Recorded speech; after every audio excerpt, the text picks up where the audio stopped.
नमस्कार, मैं दीपक कुमार मेरे YouTube चैनल स्टडी विद दीपक में आपका स्वागत करता हूं। आज के इस वीडियो के अंदर हमारा ये जो +1 की जो हमारी पॉलिटिकल साइंस की बुक है, भारत का संविधान, उसका चैप्टर नंबर ये सेकंड, भारतीय संविधान में अधिकार, उसका लेक्चर नंबर ये 8 है। तो जैसा कि हमने लास्ट लेक्चर के अंदर डिस्कशन किया था कि किस तरीके से जो राज्य के नीति निर्देशक तत्व है उनका भारतीय संविधान के अंदर वर्णन है वो किया गया है, जिसके अंदर जो मुख्य रूप से अगर हमने देखा था कि जिस तरीके से राज्य नीति के निर्देशक तत्व है वो राज्य सरकार और केंद्र सरकार को अपने आप को खुद को निर्देशित करने के लिए कुछ ना कुछ जो नीतियों और जो बाध्यकारी जो प्रावधान है उनका वर्णन है वो किया गया है।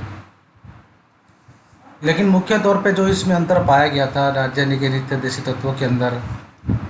जिस तरीके से हमारा जो संविधान है उसके अंदर हमने मौलिक अधिकारों के अंदर देखा था कि मुख्य रूप से मौलिक अधिकार और लागू करवाने के लिए मौलिक अधिकारों को हम न्यायालय के द्वारा उनका पालन है वो करवाया जा सकता है किसी न किसी तरीके से। लेकिन राज्य के नीति निर्देशक तत्व उनको डायरेक्शन या निर्देश तो राज्य सरकार को खुद वो दे रही है, लेकिन कहीं ना कहीं उनको पालन करवाने के लिए जो अधिकार है वो न्यायालय या सर्वोच्च न्यायालय के अंदर या उच्च न्यायालय के पास है वो नहीं है। और इसी के तहत हमने कुछ नागरिकों के मौलिक कर्तव्यों के बारे में जो वर्णन किया गया था, जिसमें 1976 के अंदर 42 अमेंडमेंट के द्वारा इनको शामिल किया गया था, जो कि मुख्य रूप से 10 हमारे मौलिक कर्तव्य वो पाए गए हैं, जिसमें से संविधान का पालन करना, देश की रक्षा करना, सभी नागरिकों में भाईचारे को बढ़ावा देना और पर्यावरण की रक्षा करना, ये मुख्य तौर पे जो उसमें कर्तव्य के अंदर पाए गए थे। तो हमारा आज का ये जो 8th लेक्चर है ये हमारे इस चैप्टर का लास्ट हमारा वीडियो है, और आज हम अपने जो इस चैप्टर को, हमारे सेकंड चैप्टर को, भारतीय संविधान में अधिकार को समाप्त कर देंगे। तो इसमें जो हमारा ये वर्णन किया गया है कि किस तरीके से जो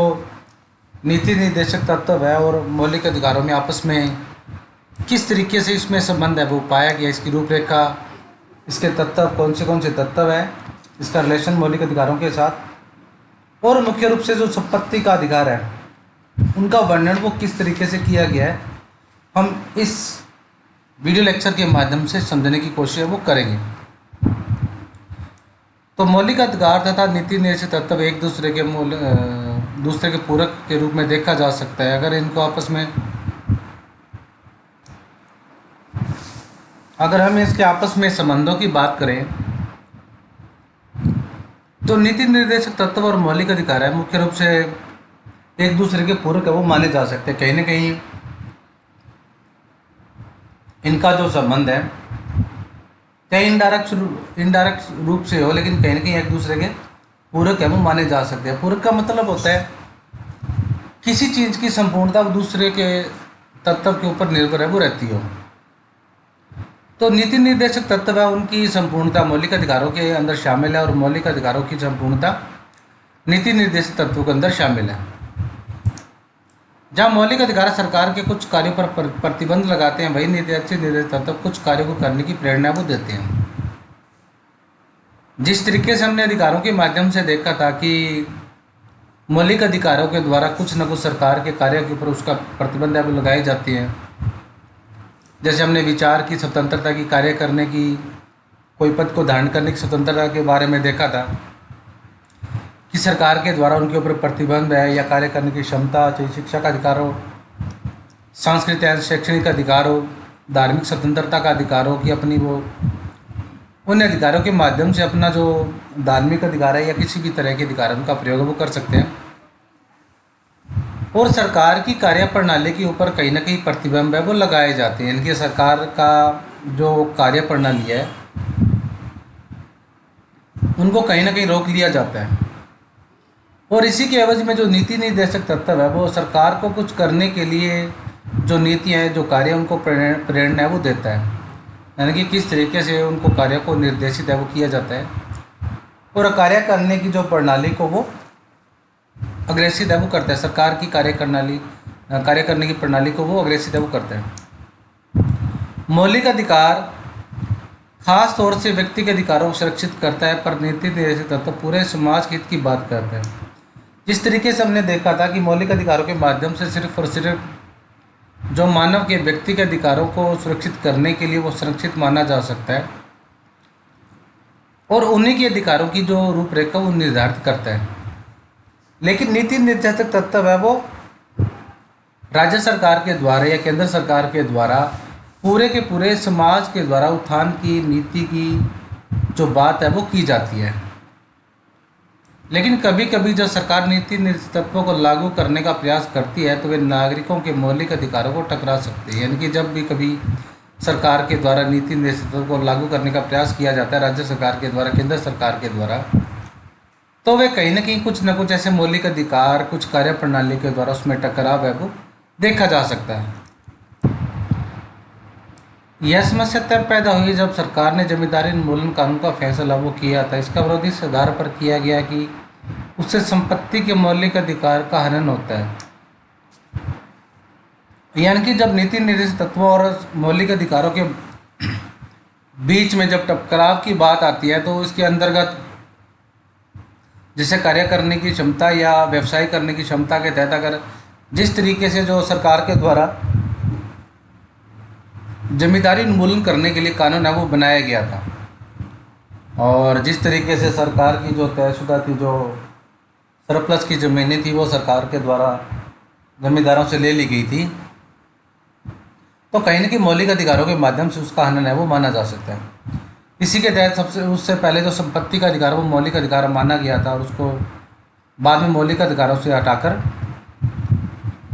उसको सामाजिक अधिकार के अंदर शामिल है वो कर लिया गया था। तो ये कहीं ना कहीं उसके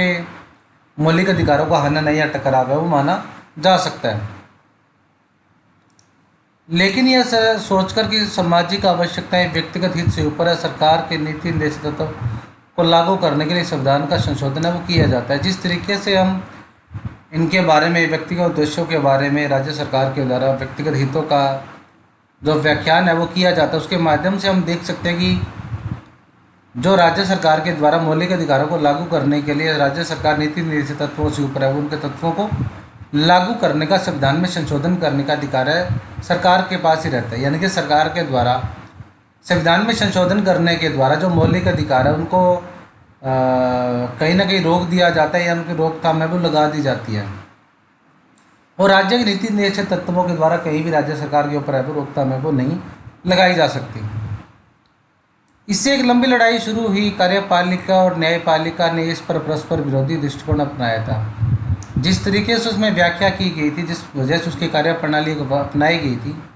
उसकी वजह से क्या हुआ कि कार्यपालिका और न्यायपालिका के बीच में जो परस्पर विरोधी का दृष्टिकोण था वो देखा गया था, और कहीं ना कहीं ये परस्पर विरोधी का जो दृष्टिकोण था वो कहीं ना कहीं सरकार के पक्ष के अंदर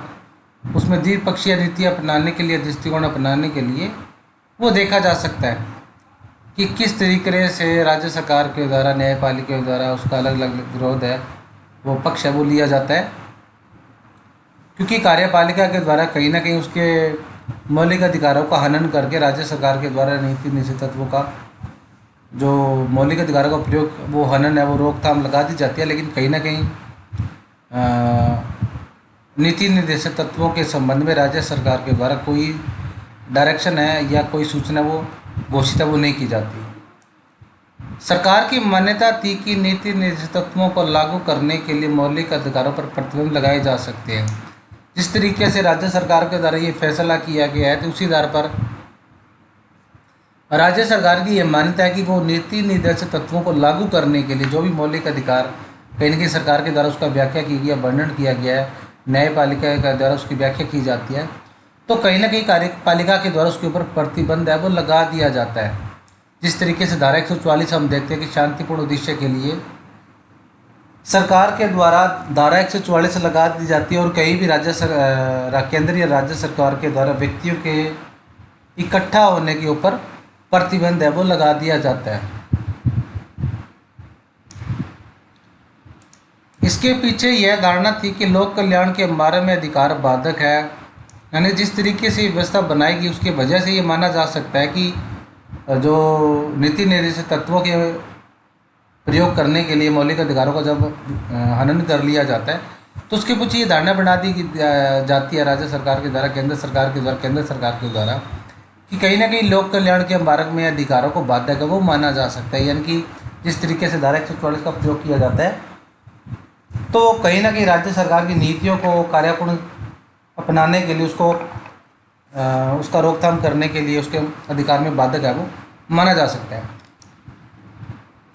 दूसरी ओर न्यायालय की यह मान्यता थी कि मौलिक अधिकार इतने महत्वपूर्ण पावन है कि नीति निर्देशित तत्वों को लागू करने के लिए भी उन्हें प्रतिबंध नहीं किया जा सकता।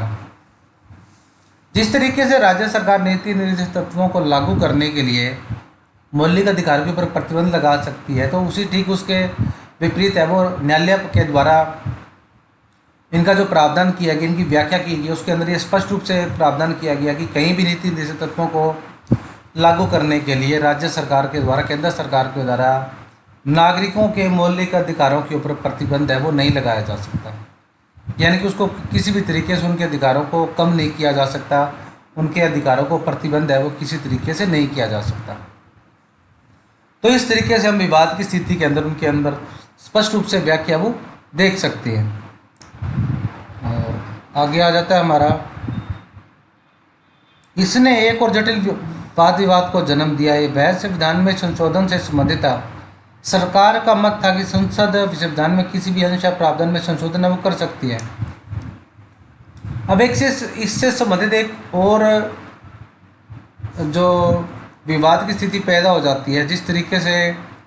संविधान के द्वारा, संसद के द्वारा जो प्रावधान किया हमारा उसके अंदर कि संविधान के किसी भी अंश में संशोधन है, अमेंडमेंट है वो सरकार के द्वारा, संसद के द्वारा किया जा सकता है। यानी कि सरकार संसद के माध्यम से संविधान के किसी भी अंश या प्रावधान के अंदर उसमें संशोधन है वो कर सकती है। इसके अंदर भी बड़ा जो विवाद है वो विवादास्पद माना जा सकता है। न्यायपालिका का कहना था कि संसद का कोई भी ऐसा संशोधन नहीं कर सकती जो मौलिक अधिकारों का उल्लंघन करता हो। इसके उल्टा वो न्यायपालिका के द्वारा ये व्याख्या की गई है कि सरकार के द्वारा किसी भी अंश के अंदर इस तरीके से संशोधन है वो नहीं किया जा सकता जिसके माध्यम से जो नागरिकों के मौलिक अधिकारों का हनन है वो माना जा सकता है। यानी कि संसद तो किसी भी संविधान के अंश के अंदर, प्रावधान के अंदर संशोधन कर सकती है, लेकिन न्यायपालिका इस बात को मानने के लिए इनकार करती है और वो कहीं भी इस बात का जो स्पष्ट प्रावधान नहीं किया गया कि किसी भी तरीके से संसद के द्वारा मौलिक अधिकारों में उसका जो प्रावधान है वो, उसका उल्लंघन है वो किया जाए, जिसकी वजह से ही नागरिकों के मौलिक अधिकारों का हनन है वो, उल्लंघन है वो माना जा सकता है। यह विवाद सर्वोच्च न्यायालय द्वारा केशवानंद भारती मुकदमे में दिए गए एक महत्वपूर्ण निर्णय से समाप्त हुआ था। इसमें निर्णय देते हुए न्यायालय ने यह कहा कि संविधान की कुछ मूलभूत विशेषताएं हैं, उनमें संसद उनमें कोई परिवर्तन नहीं कर सकती। और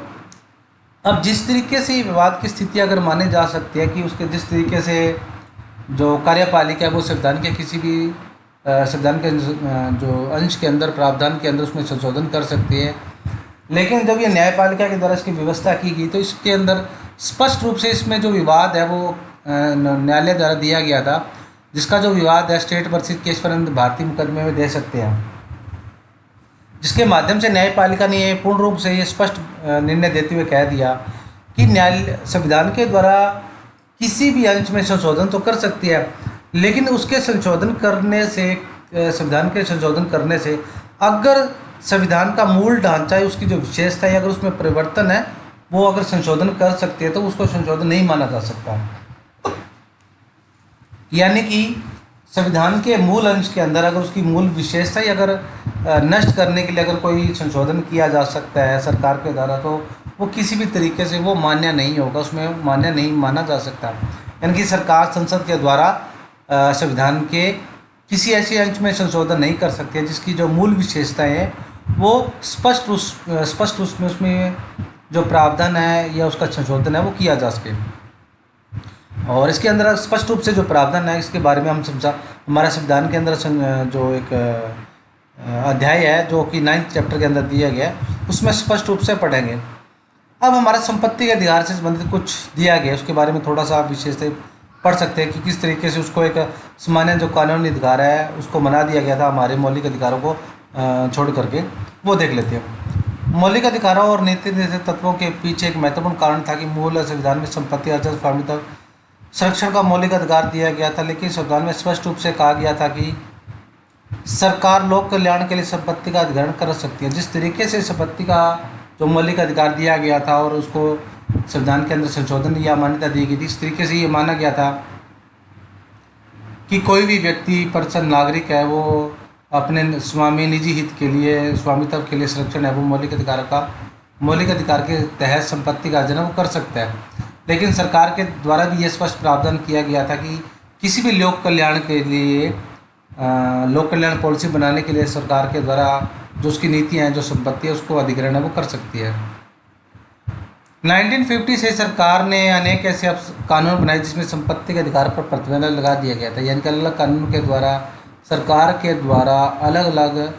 अधिकार के द्वारा संपत्ति के कानून के ऊपर जो प्रतिबंध है वो लगाया गया था। मौलिक अधिकारों और नीति निर्देशक तत्वों के मध्य विवाद में यही अधिकार था, यानी कि किस तरीके से उनका वर्णन विशेषताएं बताई गई थी, उन सभी के बीच में तर्क है वो दिया गया था। आखिरकार 1973 में संविधान सर्वोच्च न्यायालय ने अपने निर्णय में संपत्ति के अधिकार को संविधान के मूल ढांचे का तत्व नहीं माना और कहा कि संसद को संविधान का संशोधन करके इसमें प्रतिबंध करने का अधिकार है दिया गया। तो आखिरकार सुप्रीम कोर्ट के द्वारा 1973 के अंदर संपत्ति के अधिकार को जो संविधान के मूल ढांचे के अंतर्गत माना गया था, यानी कि कानूनी इसको अधिकार बनाया गया था, उसको जो संविधान के संशोधन के द्वारा इसके अंदर अमेंडमेंट करने के लिए परिवर्तन करने के लिए अधिकार है वो दे दिया गया था। 1978 में जनता दल की सरकार ने 44 में संविधान संशोधन के द्वारा संपत्ति के अधिकार को मौलिक अधिकार की सूची से निकाल दिया गया और संविधान के अनुच्छेद 300 के अंतर्गत उसे एक सामान्य कानून अधिकार बना दिया गया था। तो जिस तरीके से हमारी जनता दल की सरकार बनी थी 1978 के अंदर और सरकार के द्वारा 44 अमेंडमेंट है वो किया गया था 1978 के अंदर, उसके तहत क्या किया गया था, संपत्ति के अधिकार को मौलिक अधिकार की सूची से निकालकर इसको सामान्य अधिकार सूची के अंतर्गत एक सामान्य कानून बना दिया गया था और वो अनुच्छेद हमारे 300 के में शामिल है वो कर लिया गया था। तो आपकी राय में संपत्ति के अधिकार को मौलिक अधिकार की सूची से अधिकार बनाने में क्या फ़र्क पड़ता था, या आप एनालाइज कर सकते हो कि जिस तरीके से मौलिक अधिकार का वर्णन हमारा फंडामेंटल राइट्स बना दिया गया था, उसकी जगह इसको सामान्य कानून है वो बना दिया गया था। तो ये था हमारा आज का वीडियो, आज का लेक्चर, जिसके अंदर हमारा जिस तरीके से इसकी व्याख्या और प्रावधान वो किया गया है कि किस तरीके से भारत के अंदर जो मौलिक अधिकार है उनका जो व्यक्ति के कौन से अधिकार है वो दिया गया है, और किस तरीके से अगर एनालाइज करते हैं तो हम देख सकते हैं कि संविधान के द्वारा जो मौलिक अधिकार है वो काफ़ी महत्वपूर्ण माने जा सकते हैं। और इसके संबंध में हमारे समाज सुधारक है ज्योतिराव फूले, उसके अंदर सर्वप्रथम इस विचारों को अधिकारों को जिसके अंदर स्वतंत्रता और समानता दोनों ही नियत है उसको महत्वपूर्ण वो माना गया था, यानी कि बिना स्वतंत्रता और समानता के हम मौलिक अधिकारों को तहत इनका जो वर्णन है वो नहीं माना जा सकता। और बड़ी लंबी कानून लड़ाई लड़ने के बाद हमारे न्यायपालिका के द्वारा संविधान के अंदर इनके संरक्षण की भूमिका थी वो न्यायपालिका के द्वारा निभाई गई थी, यानी कि जितने भी हमारे मौलिक अधिकार है वो न्यायपालिका के द्वारा उनका संरक्षण करने का अधिकार है वो दिया गया। और जब न्यायपालिका की व्याख्या की बात की जाती है तो कहीं ना कहीं ये विस्तृत व्याख्या इसके अंदर देखा जा सकता है और इसकी दिशा के अंदर सुनिश्चित कार्य प्रणाली अपनाने के तहत अलग अलग दिशा के अंदर इसका कार्य जो व्याख्या वो दी गई है। तो इस चैप्टर के माध्यम से हमारे जो मौलिक अधिकार है, स्वतंत्रता के बाद जो मौलिक अधिकार दिए गए हैं उनका किस तरीके से व्याख्या की गई, उनका सभी का वर्णन और कौन से मौलिक अधिकार है और किन तरीकों से उनकी व्याख्या वो की गई है हमारे संविधान के अंतर्गत, इन सभी का वर्णन हमारे इस वीडियो के अंदर हमने देखा। तो आज के वीडियो के अंदर हमारा जो सेकंड चैप्टर है और ये लास्ट वीडियो था जिसके अंदर हमने ये हमारे भारतीय संविधान में दिए गए मौलिक अधिकारों के बारे में आई थिंक आपको अच्छे से डिस्कशन करने के बाद इसकी पूरी समझ है वो आ गई होगी। और मैं आशा करता हूँ कि आपको ये वीडियो पसंद आया होगा और आपके द्वारा मेरे द्वारा समझाने से आपकी जो भी कंसेप्ट है वो क्लियर हुई होंगी। अगर फिर भी कोई आप इसको अपने चैप्टर को विज़न करने के बाद आपको लगता है कि आप इसमें कुछ डाउट है, तो वो आप मेरा वीडियो दोबारा देख सकते हो। फिर भी अगर ना हो, आपके डाउट हो, तो आप मुझे व्हाट्सएप करके, मेरा व्हाट्सएप नंबर है 94 656828 94 666 688 पे व्हाट्सएप करके मुझसे डाउट है वो पूछ सकते हो। और इसी के साथ जैसा कि सरकार के द्वारा जो दी गई हिदायतें कोविड-19 की वजह से लॉकडाउन की स्थिति बनी हुई है, तो वो काफ़ी आपातकालीन की स्थिति मेडिकल की जो बनी हुई है उसकी वजह से आपको सरकार के दी गई हिदायतों का पालन करना भी ज़रूरी है। और बच्चों, और आपको दिया गया जो अपना होमवर्क है टाइम टू टाइम वो भी कंप्लीट करना ज़रूरी है, ताकि आपकी स्टडी है वो किसी भी तरीके से बिना रुकावट के आपकी जो स्टडी है वो कंटिन्यू जारी रह सके। तो मेरा वीडियो को ज़्यादा से ज़्यादा लाइक करो। अगर आप मेरे वीडियो को पहली बार देख रही हो तो मेरे चैनल को स्टडी विद दीपक को सब्सक्राइब कर लो और दिए गए बेल आइकन को क्लिक कर लो, ताकि जब भी कोई वीडियो अपलोड हो उसका नोटिफिकेशन आपको मिलता रहे। इसके अलावा आप अपने जानकारी के अंदर जितने भी आपके जानकारी के बच्चे हैं उनको सभी को मेरा जो चैनल है वो सब्सक्राइब कराओ। मेरा चैनल ज़्यादा से ज़्यादा आपको सब्सक्राइब करवाओ। और इसके अंदर आप 10th और +2 की हिस्ट्री और SST के जो वीडियो है वो मेरे द्वारा चैनल के द्वारा आप अपनी स्टडी को कंप्लीट है वो कर सकते हो। तो आज का वीडियो इतना ही, मिलते हैं अगले लेक्चर में एक नई वीडियो के साथ। तब तक stay home, stay safe and be positive.